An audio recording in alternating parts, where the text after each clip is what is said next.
remind you on African Corner, we have a state of the continent and topics which are interesting to you. So catch us every single Wednesday and Sunday from 8 to 9 p.m. So keep it locked here on African Corner.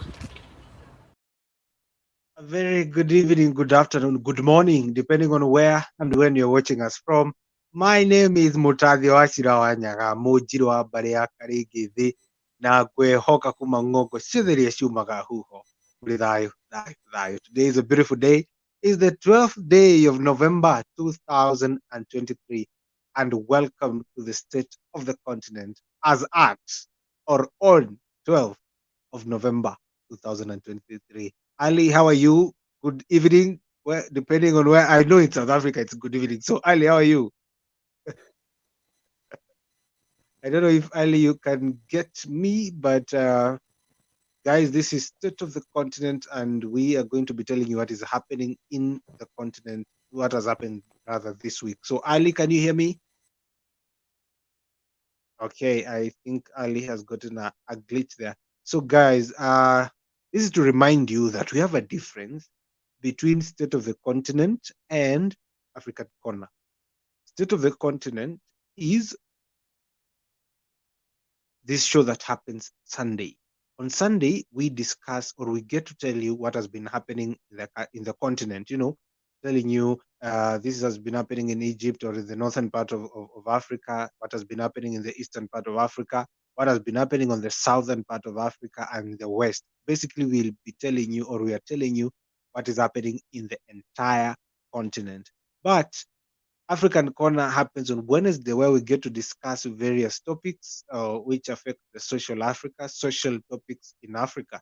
So African Corner, just to remind you, that is different from State of the Continent. State of the Continent, you just get to know what is happening in the continent. As the name suggests, it's the state of the continent.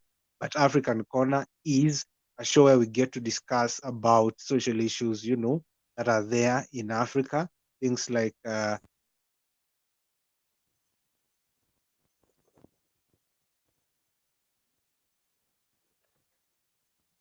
so this is the state of the continent. Ali, can you hear me?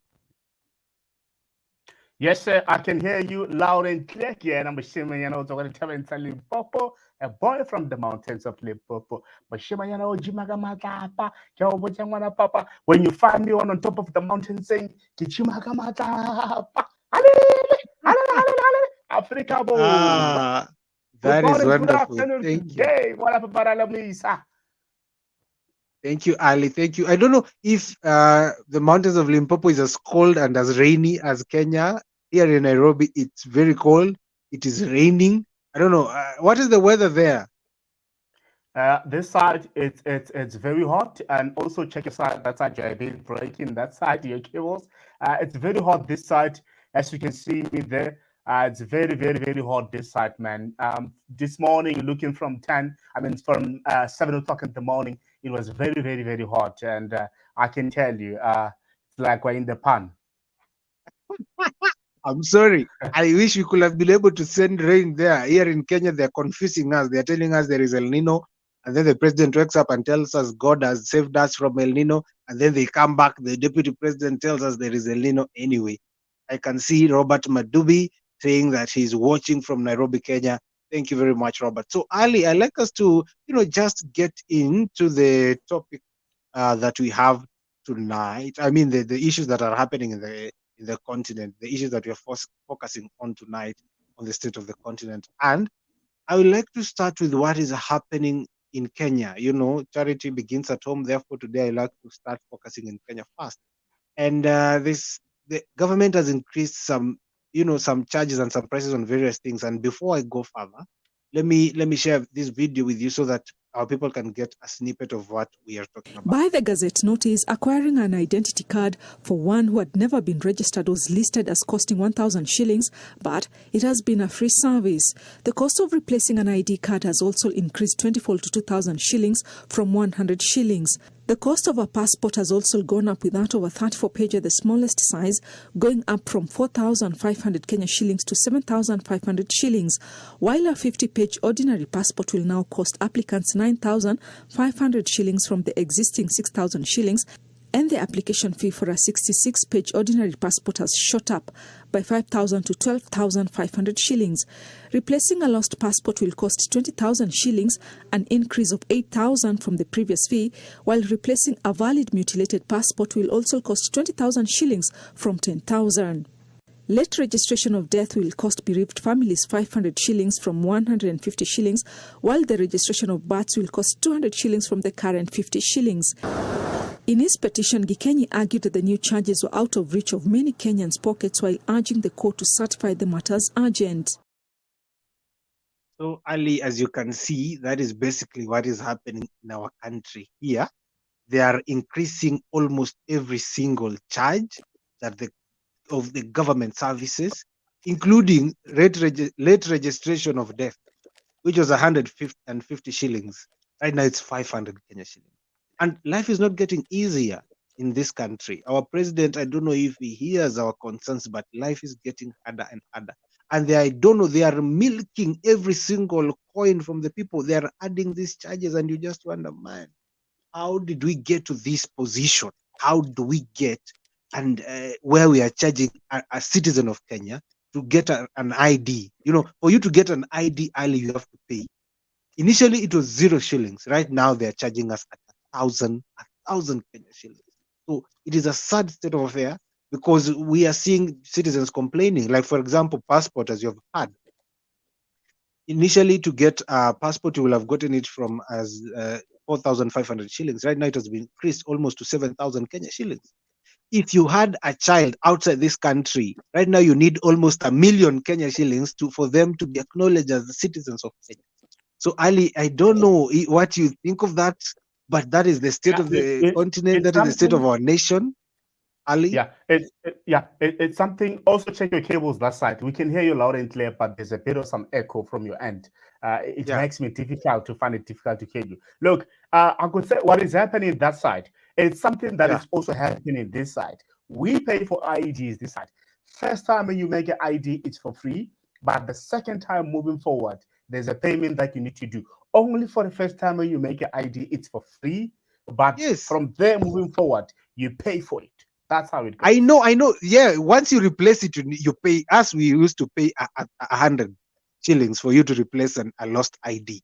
Right now, if you lose an ID, it is coming from 100 Kenya shillings all the way to 2,000 Kenya shillings. You can imagine. And now, even the first one, you're seeing in South Africa, the first time to get it is 0 shillings. Right now in Kenya, it is the same. But when this Gazette notice is what this Gazette notice is telling us, even the first time you have to pay it. Even for the first time, you have to pay it. And it doesn't make any sense, Ali. It doesn't. Anyway, on other things that is happening this side, Ali, we have your friend or your person from South Africa, Julius Malema, was in our country this week, and he was speaking at the launch of Pan-African Institute here in Kenya, in what we call Makueni County.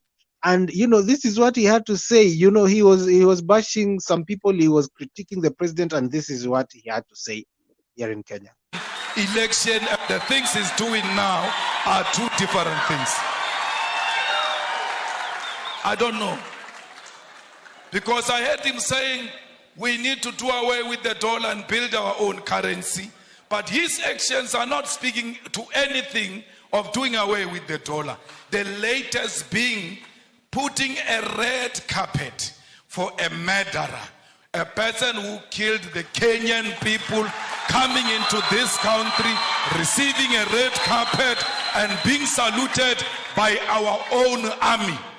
This is not a Kenyan army, it's not a colonialist army. The Kenyan army is a product of the Mau Mau rebellion. And those who killed our people in the Mau Mau rebellion cannot be saluted by the same army of the children of those who were killed during Mau Mau rebellion. We have a duty to stay true to the cause. We have a duty to remind the King and Britain of what they did to us. Indeed, he shows no remorse. He says this was bad, it shouldn't have happened. But he runs short of, I apologize. I am sorry. He will never say he is sorry, because he thinks that his race makes him superior and he's not qualified to apologize to those who are junior to him. We call upon the Kenyan government to be firm and to decide what they want to be. Do they want to be Pan-Africanist, or do they want to be proponents of neo-colonialism? Do they want to be Pan-Africanist, or do they want to be proponents of neo-colonization? You know, that is what Malema was saying in our country, and he was very annoyed, I think, if I can use that phrase, with the president of the Republic of Kenya, Dr. Ruto, and he was saying, you know, Ruto said he's going to be or rather he says to be, you know, is a Pan-African, but his actions do not speak to that early. You know, he says we are de-dollarizing Kenya and Africa in general, but you know, he's not doing that. Our president is, according to Malema, is a proponent of neo-colonization, and the deputy president now of Kenya, we call him Rigiji, said that Malema as a guest should not come and tell us what to do. He should go to Mombasa just to swim and go to Serengeti, or and Amboseli, and look at the animals and go back home. He should not come here to speak. So Ali, I don't know, what did you guys follow that up? Yeah, I could say that you know, the CIC, our president, he speaks facts, and he doesn't go left and right.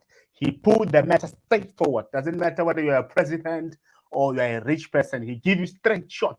I was listening to that when he was actually calling His Excellency the President of Kenya, calling him to order, President Ruto, in front of everyone, telling him straight that, you know, when by the time when you're campaigning, you said 1, 2, 3, are you doing that? No. Yeah. And I saw the ruling party, it was a bit shaken down when the president, His Excellency Malema, when he actually requested a meeting with all the opposition parties. Imagine, he called them, he had a meeting with them, and I'm quite sure the opposition was shaken down to say that, hey, what is this guy doing now?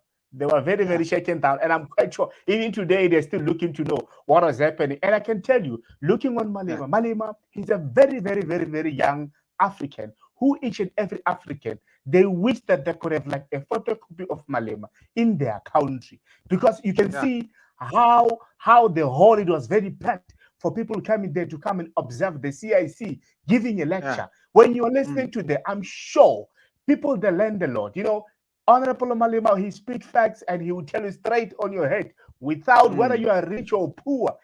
Yes. Yeah. Yes.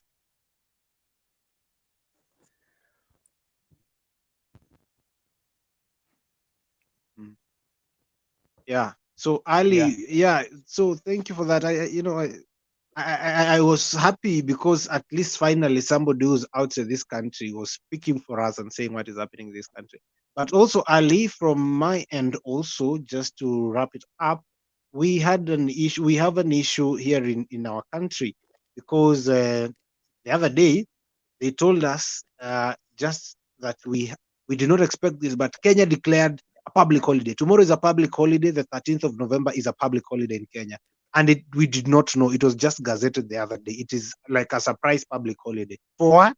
You may ask. It is a public holiday for national campaign to plant trees. Kenya is targeting to plant 15 billion trees by 2032, if I'm not wrong, or 2030 thereabout.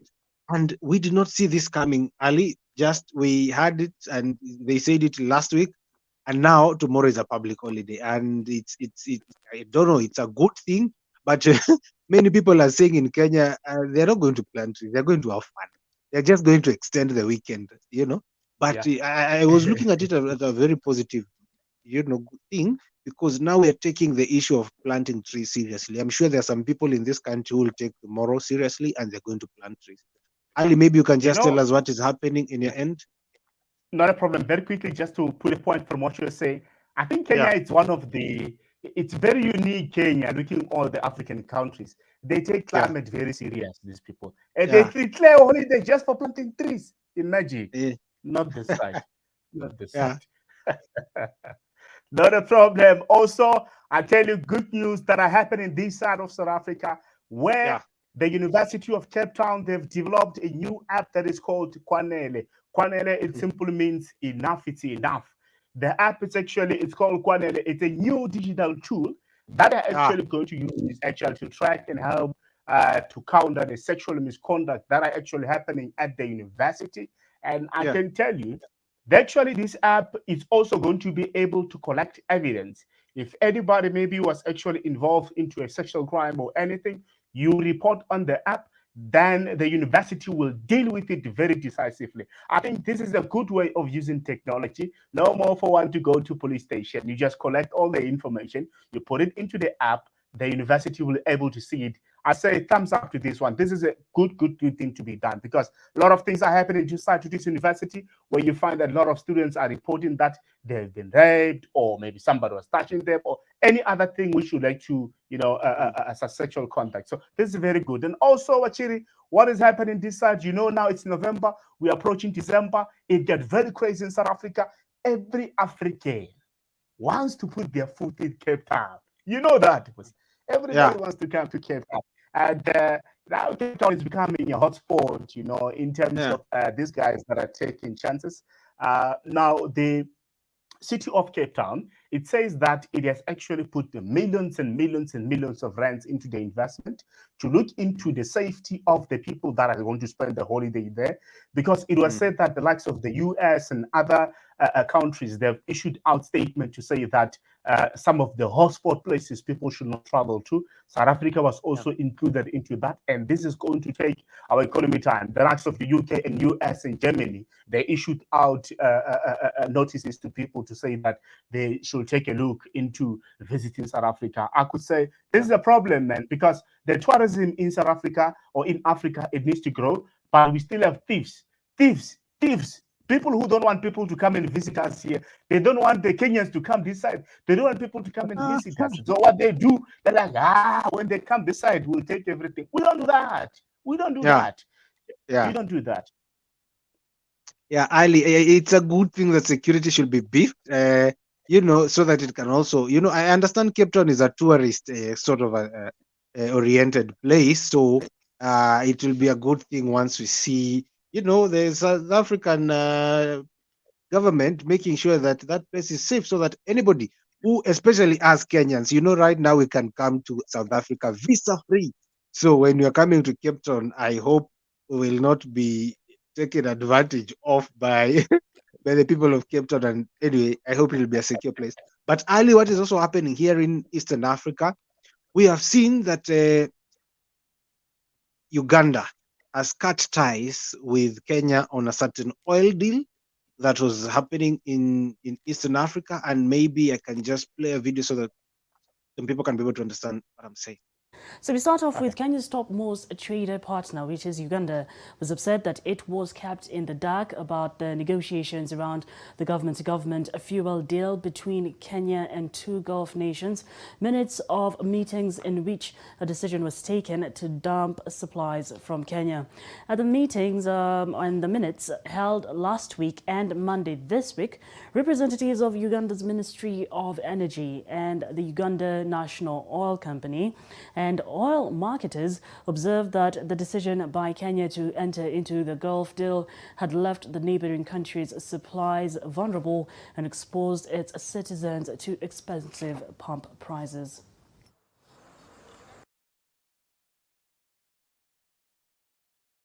Yeah, so early as you have heard, Kenya has this thing we call G2G, government to government. And with government to government, it's an oil deal where government gets to deal with another government, especially from the Middle East, to get oil from them. Now, Uganda decides now to cut ties with Kenya in matters oil because they felt like they were left out. Why did you not consider us, or why was Uganda not considered in such a deal? So Uganda has decided then to cut deals from Kenya with issues of oil, and I don't know. Maybe we hope the government will be able to fix this issue, but it is not really looking nice, for diplomatic purposes. Ali, when we see now government starting to, cut ties with Kenya. So that is basically what is happening in East Africa, between Eastern Africa, between Uganda and Kenya. And just to also mention something here in Eastern Africa, we are seeing for the first time in history, the Kenya shilling is getting weaker against the Tanzanian shilling, against the Ugandan shilling. So it is sad. I don't know what our government, Kenya, we have a lot of problem. I don't know what the government is doing about that, but that is basically what is happening in this side, Ali. What else is happening in your side, Ali?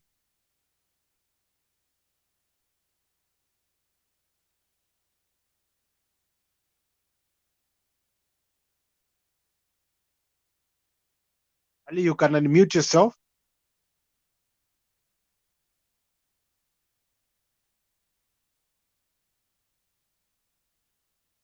Ali, if you can hear me, please unmute yourself.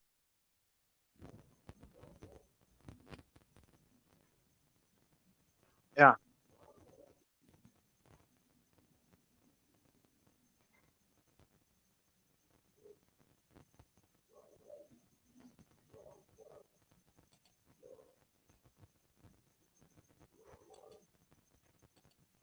Ali.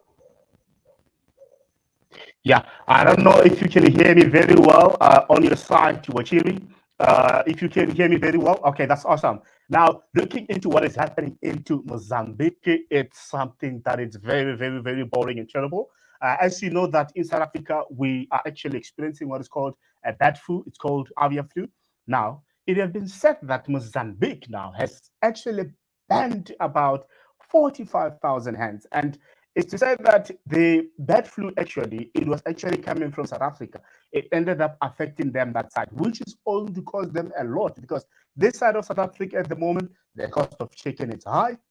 There's a scarcity of eggs where you find that now the price have doubled or triples of eggs. Now, if Mozambique also is experiencing the same problem, it's going to be a problem because most of us were relying from Mozambique with the eggs and also with potato. But now at the moment, if this problem also is affecting Mozambique, the whole Africa will have a problem now. Actually, I even heard that also in Kenya, you guys are also having some problems with also eggs, if I'm correct. I had a friend say that. Yes. Yeah, just that I cannot hear you.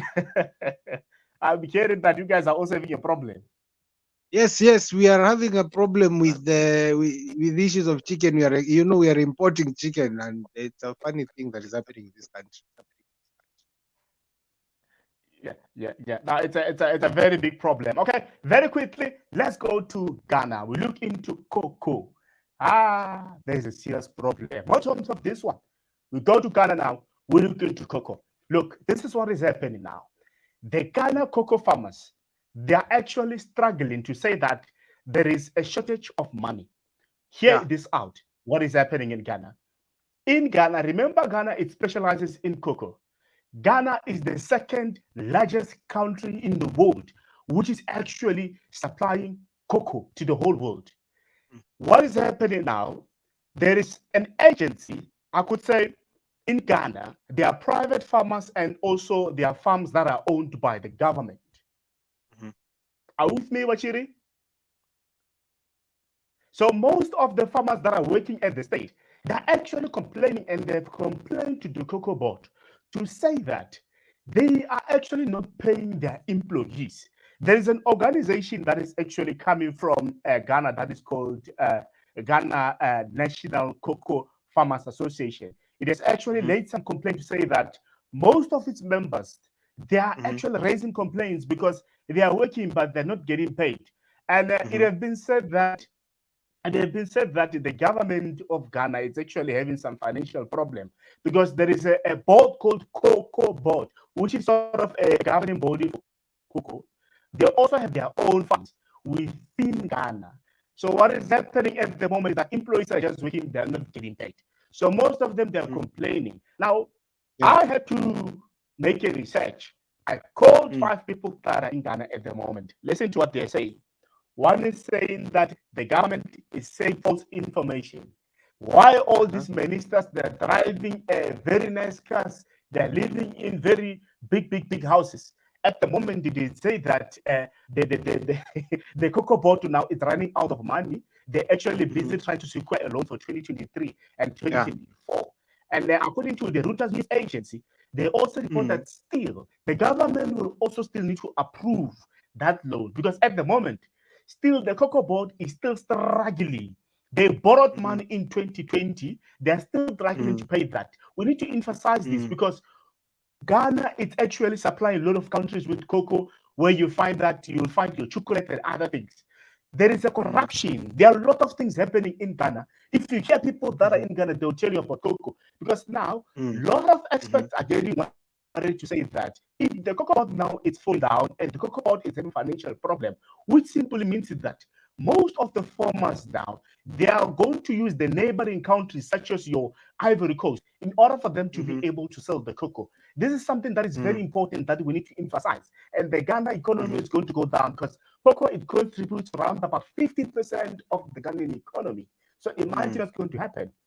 This is what we call failed state, where you find that the members of the government, they're just taking the money for their own pocket, because Ghana is very unique. Looking at cocoa, how many countries in Africa they are able to produce cocoa? There are a lot of countries that are outside of Africa. They're looking into cocoa. But if these guys now, they're taking down this agency down, I'm telling you, watch the space. Watch the space is going to happen. People will go there and buy cocoa and produce their own things. Okay, a lot of things will happen. Okay. Ali, I hear you. We hope that things Ghana should secure itself in terms of cocoa, issues in this in the world actually. So I think that's an interesting thing that we should be following up, and we'll be following up, Ali. So what else, Ali, is happening? I heard you were talking about the issues of the South Sudan children.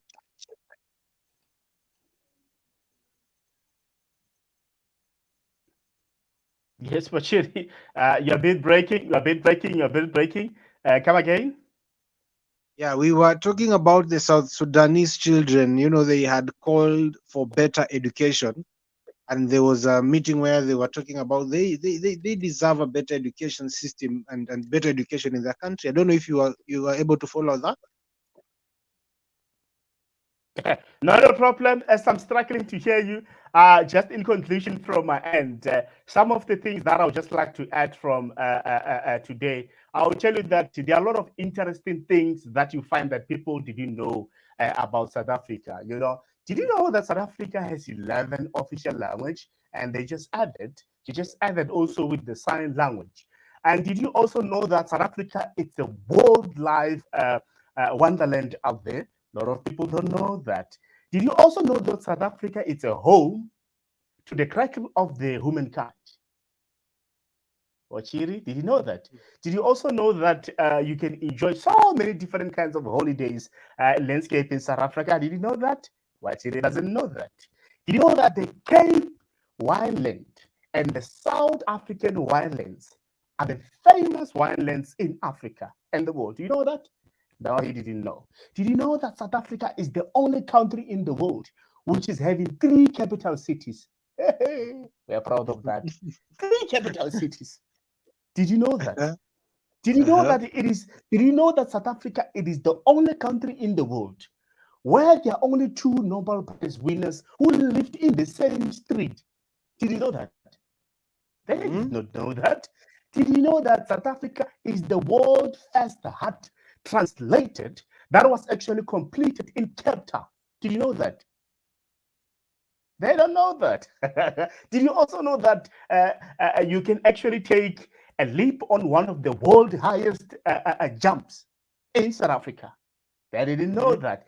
Did you know that Table Mountain is one of the oldest mountains in the whole earth? Did you know that? Not Africa, the whole world. Did you know that?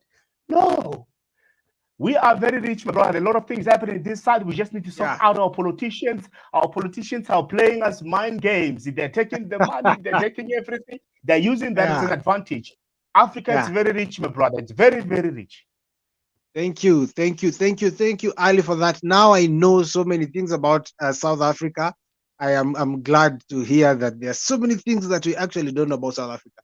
But just to wrap it up, I was following up on something that Morocco has won a tournament for short stature footballers that will take them to an international event. So Morocco is very talented in terms of football or soccer, depending on how you call it, and they won the short stature footballers tournament, and they are going to an international forum. And either way, we congratulate them, and we hope that they do even better as they move ahead. And I can see there's some comments coming in from Madubi Robert. Madubi Robert is saying that, number one, on public holidays, I support it because it's time we act on issues about climate change. Right now, it is raining, and it means the weather is favoring. And Madubi Robert said, number two, the increased charges are not fair to Kenyans. Imagine a Form 4 leaver who needs an ID but unable to raise 1,000 shillings. So as much the government wants to raise money, they should reconsider. And I can see the lost son or the lost child saying that Mwangi Macharia Mwangi saying he's back. Welcome back, Mwangi Macharia. So welcome back. Now, Ali, I think that is what we had for tonight. It's been interesting following up. I can see also Macharia Mwangi saying that very loyal, tuning in from Lower Muthaiga. Yeah, Macharia Mwangi, thank you very much for tuning in and welcome back to the show. I don't know where you went. I hope right now you'll remain true to the course. Ali, nothing much from my end. I think we have updated our people, and just to remind them that this coming Wednesday, they're going to have a very interesting conversation in State of the Continent. I mean, not State of the Continent really, but African Corner, where we are going to discuss about youth-run organizations here in the country, and we are going to have a very, very interesting conversation. And with that, I'd like to wish you a wonderful week ahead and a blessed and a good night. Thank you very much. My name is Mutazi Wachira Wanyaga. Dayo. Here to remind you on African Corner, we have a state of the continent and topics which are interesting to you. So catch us every single Wednesday and Sunday from 8 to 9 p.m. So keep it locked here on African Corner.